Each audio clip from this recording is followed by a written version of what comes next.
nitumie nafasi hii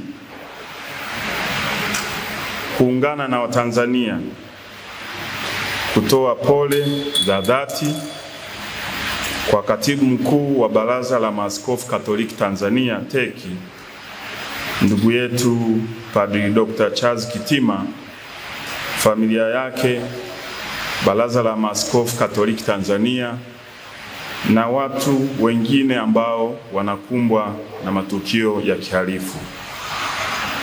Kwa niaba yangu binafsi, kwa niaba ya Wizara ya Mambo ya Ndani ya Nchi na vyombo vyake vya usalama, tunalaani vikali shambulio hilo la kinyama dhidi ya kiongozi wa dini, kwani tunatambua na kuthamini mchango mkubwa wa viongozi wa dini katika kudumisha amani, mshikamano wa kijamii na maadili ya taifa letu.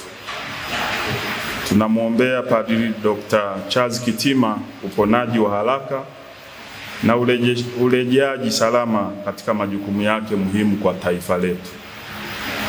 Kama wote tunavyofahamu, wizara yetu ndiyo yenye jukumu la kusimamia usalama wa raia na mali zao, na kazi hii hufanywa na vyombo vya usalama ili kuhakikisha nchi yetu inaendelea kuwa katika hali ya amani, utulivu na usalama. Nichukue nafasi hii kukemea vitendo vyote ambavyo vinaonyesha ishara yoyote ile ya kutaka kuingiza taifa letu katika vurugu.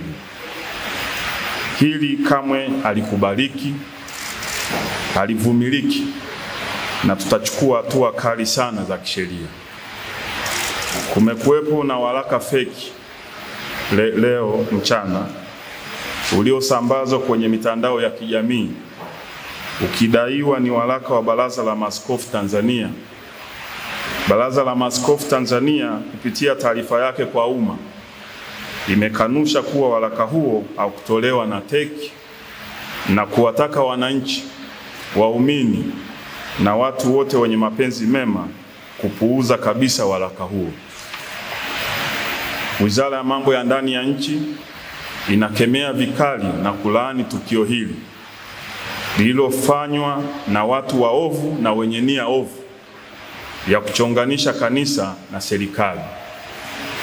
Wizara kupitia vyombo vyake vya usalama itafanya uchunguzi wa haraka ili kuwabaini wahalifu walioandaa taarifa hii, kwa kuwa huu ni uchochezi na uhalifu kama ulivyo uhalifu mwingine, na pia ni kutumia mitandao ya kijamii vibaya.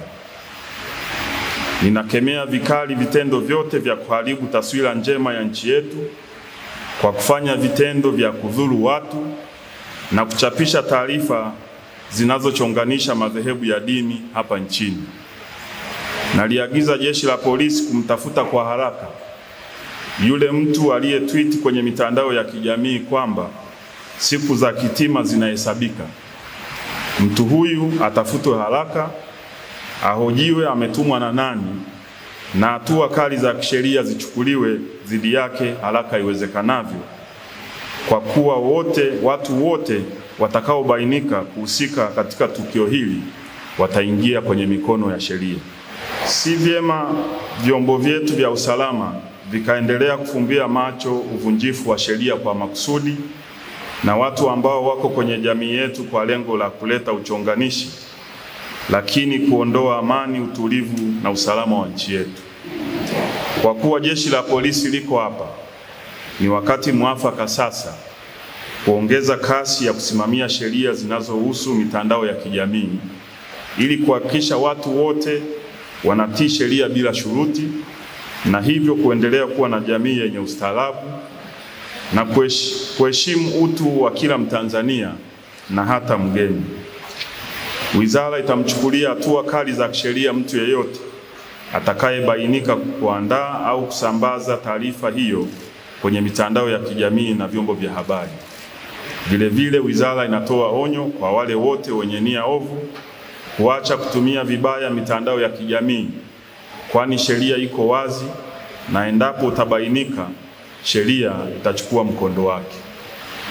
Ninawaagiza watendaji wote wa vyombo vya usalama na wizara kuhakikisha wanatekeleza wajibu wetu wa kusimamia usalama wa raia na mali zao kwa kuzingatia weledi, sheria za nchi na kuhakikisha nchi inaendelea kuwa salama.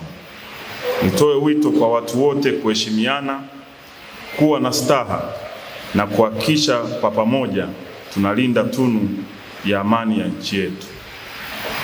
Niwahakikishie Watanzania wote kuwa nchi yetu ipo salama na niwasihi wananchi kuendelea kutii sheria za nchi bila shuruti ili nchi yetu iendelee kuwa ya amani, utulivu na usalama.